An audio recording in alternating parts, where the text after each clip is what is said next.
এর বাজার মার্কেটে দেখো কত নারীদের ধন, জলসার মেলাই নর নারী করে ঝলমল। ঈদের বাজার মার্কেটে দেখো কত মানুষের ঢল, জলসার মেলাই নর নারী করে ঝলমল। কমিটির সাপোর্ট আছে বলে, কমিটির দুর্বলতা আছে বলে ধর্মের অপমান, না চিনি নবীর হাদিস না মানি কোরআন। জলসার নামে ডেলিগেট করে মানুষ খাবে বলে, খাওয়া দাওয়া শেষ হলে ভাই বাড়ির টান মারে। জলসার নামে ডেলিগেট করে মানুষ খাবে বলে, খাওয়া দাওয়া শেষ হলে ভাই বাড়ির টান মারে। আর প্যান্ডেলের তলা করলি খালি, প্যান্ডেলের তলা করলি খালি দিনকে অপমান, না চিনি নবীর হাদিস না মানি কোরআন। ভাইরে, না চিনি নবীর হাদিস না মানি কোরআন। হাসর মিজান পুলসে রাতে কেমনে হইবে পার, পার না হতে পারলে মোদের হবে জাহান্নাম।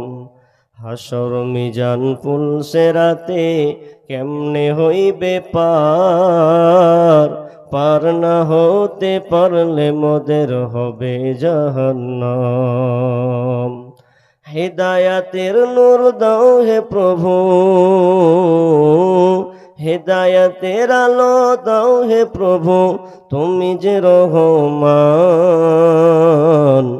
না চিনি নবীর হাদিস না মানি কোরআন। ভাইরে, না চিনি নবীর হাদিস না মানি কোরআন। মরা নামের মুসলমান মোদের কেমন যে ঈমান, না চিনি নবীর হাদিস না মানি কোরআন। ভাইরে, না চিনি নবীর হাদিস না মানি কোরআন। এই আল্লাহর আরশের ছায়া খুবই গুরুত্বপূর্ণ একটি বিষয়, যদিও সব জায়গায় কোনো জায়গায় বলার সুযোগ থাকলেও কালেকশন করতে গিয়ে বিষয়গুলো বলা হয় না। এখানেও তাই, কারণ প্রথম ডেট নেওয়ার বললো যে এরকম এরকম ব্যাপার, ঠিক আছে অসুবিধা নাই। তো মসজিদের উন্নতি কল্পে জালসা, যেহেতু আমি আপনাদের কাছে না 10টা যেহেতু সময়, তা আপনাদের কাছে আমি 1 ঘন্টা 15 মিনিট চলে গেল মতন কিছু আলোচনা করব, আর কিছু আপনাদের কাছে এই মসজিদের জন্য সাহায্য চাইব। আপনারা যে যা পারবেন, যতটুকু পারবেন চেষ্টা করবেন। আমি ভূমিকা আর বাড়াবো না, যেহেতু সময় কম। ভূমিকা কিছু বলার দরকার ছিল, বললাম না। তবে এতটুকুই আপনাকে বলি যে পৃথিবী একদিন ধ্বংস হয়ে যাবে, এটাতে সবাই একমত। আস্তিক হও আর নাস্তিক হও, নাস্তিকরাও জানে যে পৃথিবী একদিন বিলুপ্ত হবে, শেষ হবে। যারা নাসারা বিজ্ঞানী, যারা রাশিয়ান বিজ্ঞানী, যারা তারা ভূমণ্ডল আসমানকে নিয়ে তারা গবেষণা করছেন, তারা আবার প্রতি বছর মাসে একটা রিপ্লাই দেয় যে পৃথিবীর অবস্থা খুব একটা কন্ডিশন ভালো নয়, যা হাদিসে হুবহু আমরা মিল পাই। পৃথিবী ধ্বংস হবে, কিভাবে হবে ওটা একটা চ্যাপ্টার। আর পৃথিবী ধ্বংসের শেষ মুহূর্তটা, তো পৃথিবী যে ধ্বংস হবে এটা কার মাধ্যমে হবে? ইসরাফিল আলাইহিস সালামের মাধ্যমে। জি, কার মাধ্যমে বললাম? ইসরাফিল আলাইহিস সালাম, তার মাধ্যমে এই বাঁশিটা তিনি লাগাম নিয়ে আছেন, মুখে দিয়ে আছেন। অনেক রেফারেন্স আছে। তো মুখে লাগাম দিয়ে থাকবেন আর প্রতীক্ষমান অবস্থায় হয়ে আছেন যে কখন আল্লাহ আমাকে অর্ডার দিবে। আল্লাহ রাসূল বলছেন সাহাবীদেরকে, কাইফা আনআমু ওয়া সাহিবুস সুরি ক্বাদ ইলতাকামা ওয়া আসগা সামআহু ওয়া হানা জাবহাতাহু ইয়ানতাজিরু মাতা ইউমারু বিন নাফসি। বলছে আমি কেমন করে আয়েশ আরামে থাকবো, কি করে আনন্দ করতে পারি, কেমন করে আনন্দ উল্লাস করতে পারি, অথচ ইসরাফিল আলাইহিস সালামকে আল্লাহ তাআলা তাকে দায়িত্ব দিয়েছেন। পৃথিবী যখন ধ্বংস হবে, আল্লাহ যখন বলবে তখন পৃথিবী ধ্বংস শুরু করবে।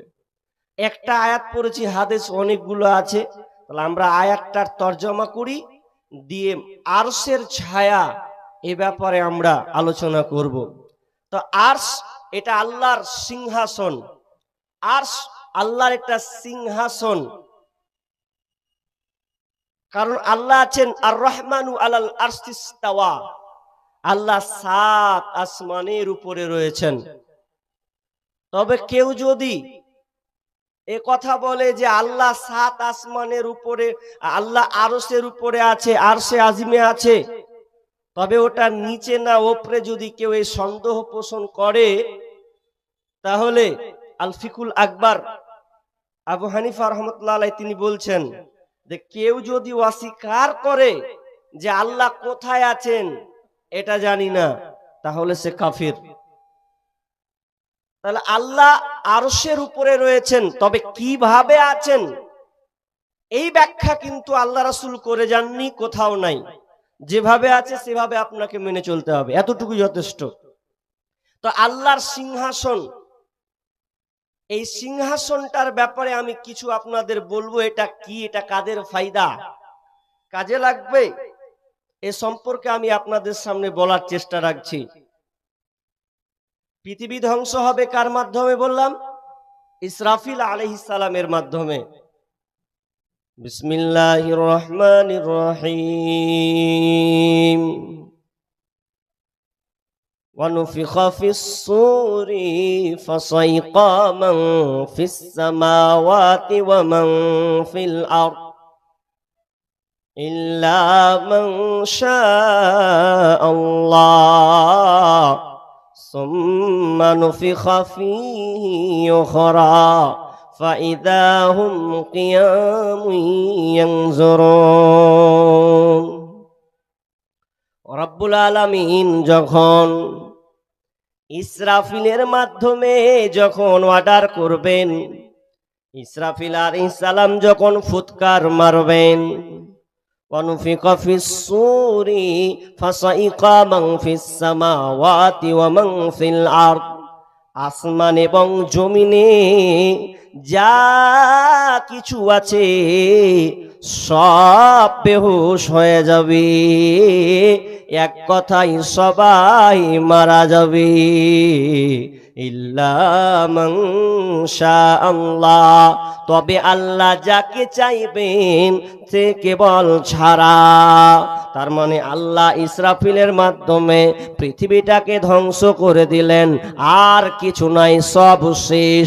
দিয়ে দ্বিতীয় লগ্নে আবার আল্লাহ তাআলা ইসরাফিল আলাইহিস সালামকে ফুৎকার দিতে বলবেন, সুম্মা নুফিখা ফীহি উখরা ফাইদা হুম কিয়ামুন ইয়ানজুরুন। যখন আবার দ্বিতীয় ফুৎকার মারা হবে, তখন কবর থেকে সবাই উঠে কিয়ামতের ময়দানে হাজির দেবে, একটা কেউ বাকি থাকবে না।